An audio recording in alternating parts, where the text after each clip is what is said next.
We all know budgeting is good, but let's be honest, not everyone likes the idea of crunching numbers or tracking expenses or sitting down every month to figure out how much did you spend here. And not everyone likes that. So what if you're one of those people that don't like crunching numbers and sitting down every month for a kumbaya budget meeting, but you still want to know you're doing the right thing with your money? You just want a more easy, seamless way to do it, a set it and forget it kind of way to do it. Well, here's an option for you. To have your cake and eat it too, which is really what we're asking for, we're going to have to figure out what our play money is and then set up systems that will automatically take care of the responsible part, the responsibilities for us. Let's break it down. Stick with me. It's going to sound like we're budgeting every month. We're not doing this every month. We're just going to do this so we can find our play money. Trust me, we're getting somewhere. Figure out what your must pay monthly expenses are. And by must pay monthly expense, I mean how much you have to pay someone every single month. Your house someone, your light someone, your car someone, your insurance someone, your phone someone, your Netflix someone. Write that all out and add it up.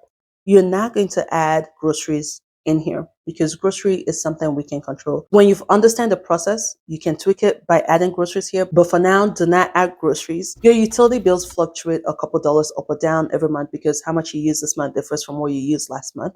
So take a look at the last 3 months and use the highest figure. Or if the last 2 months was in a different season, then go over to last year. Take a look at during the winter, what was your highest? How much did you pay? What was the highest? Use that figure. Once again, when you understand this process, you can always tweak it as you desire. If you have credit card payments, you are only including your minimum payment. You're not including what you would like to pay. You can always tweak this later, but for now, just your minimum payment. Add that all up. This is your must pay monthly expenses. Now, subtract this amount from your monthly income, not how much you earn, the money you get in your checking account in direct deposit. If you are paid pre-tax, this is after you subtracted whatever it is you need to subtract for tax. That will be your income. If you're paid weekly, you multiply by 4. If you're paid bi-weekly, you multiply by 2. Yes, I know we have 26 weeks. That extra 2 paychecks can be for savings or whatever. That's another hack I didn't mention that I usually used to save up, because if you're paid every 2 weeks, you have an additional 2 weeks. And every year I would look at the calendar and I'll figure out when we're getting that extra payment and I would use it too. That's a different video. Once you've subtracted your must pay expenses from your income, what you have left is what you're working with. At this point, you may realize you barely have anything left. Remember, this includes your groceries. So taking a look at that figure with groceries in mind, you may realize there's barely anything left. So for you at this point, you have 2 options. You're going to take a look at your must pay expenses. Some of those subscriptions have to go. You may also realize you don't have excess. You're down to bare minimum what you need to survive. If that's you, you've just figured out what your financial goal this year should be, is bringing in more money. This is where you should spend your time and energy. So watch videos on how to bring in more money. Take a look at getting side hustles, or the tried and true, get a second job because you barely have anything and you need to increase your savings. Once you've done that, then you can continue on with the next steps. All right. Now, for those who do have significantly more left over, you have a lot more wiggle room, including groceries. This is where we take care of our financial goals. Whatever financial goals you have this year, be it to save more, invest, pay down debt, whatever it is, you are looking at black and white what you have to work with. But right now, what you're trying to figure out is, with this pie that I have, this pie of what I have to work with, how are we cutting the slices? How much is going towards the goals I want to accomplish? So to make things more clear, let's just say I have 700 left over at the end of every month. I just picked a random number, not too high, not too low, $700. And family of 5, magically, it only costs us $200 in groceries every month. Let's just say that's what it is. So I know $200 is already groceries. $500 is what I have to meet my financial goals and do whatever I need to do, play money and all. Well, my goal this year is to pay down my debt, be student loan, be credit card, and also increase my savings significantly, because I do want to do both at the same time. Then I'm going to set $300 will go towards paying down debt, 100 towards savings, and 100 as my free money. Or I'm one of those who believe I should focus on one thing at a time because I'll get at it faster. And so I would rather do that. I will take $400 and throw it all towards paying down debt and have $100 for play money. As you can see, there's so many ways to go about this, and it all depends on what you believe you should be doing, what your principles are. You could focus all on paying down debt. You could focus all on savings and investing, or you can focus on doing both, whichever thing you decide to do.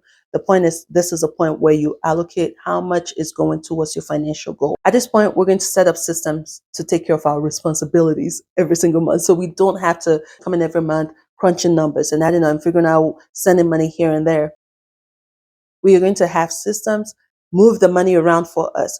Now, I should mention a disclaimer. This only works when you have some sort of cushion in your account, in your main account, because things fluctuate. Your utility bills may fluctuate. So you may have budgeted 300 for your light bill, but this winter, or your heating bill, and this winter you spent 400. There needs to be some sort of cushion to catch that. You don't want to overdraft because you've miscalculated your bills. Whatever cushion you're comfortable with, a $300 cushion, a $500 cushion, just so you don't, covers you behind. You already know you're saving X amount every month. So you're going to set up with a bank to transfer X amount from your checking where your direct deposit goes in, or whatever account you have where your direct deposit goes in. Send that savings amount directly to your savings account. You already know you're sending X amount to bill payment, to credit card payment, or debt payment. Set up that payment system so that automatically every month that amount goes to that account and you don't have to think about it. As long as you're getting your income, as long as you're getting your paycheck, money is being sent out where they should go. So you already doing what you should do without having to do anything. You set this up one time and you don't have to change it unless, of course, money changes, expenses change. So you have your savings account, you have the account where your must payments are coming out from. You have, if you're paying down debt, you're sending money to the debt. Now you're left with your play money. Play money is money that you were just going to use without having to give account of, track, or manage. Display money includes your groceries. Sticking with our example, I had 700. I know our groceries is about 200 every month. I also want to have about 100 wiggle room play money. So should the kids need something at school, should I need to quickly buy an extra blanket because our blanket ripped, whatever, I have that wiggle room of 200.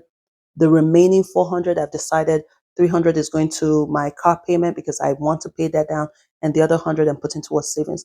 I've already set up system to transfer $300 every month to the car payment. Should this be in addition to your monthly payment? It's up to you. Every month, my number is 300. 300 is our freedom. 300 is our wiggle room. I can do whatever, well, I can use that money without tracking, without whatnot, knowing fully well that I'm taking care of what I need to take care of over here. I'm taking care of my must pay every month. I'm taking care of my financial goal, be it to pay up debt or save or invest.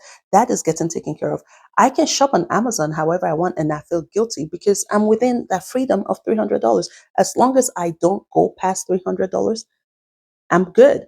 Now, if you say, love it, that's a problem. I don't know how to stick to $300. Do you overdraft on your checking account?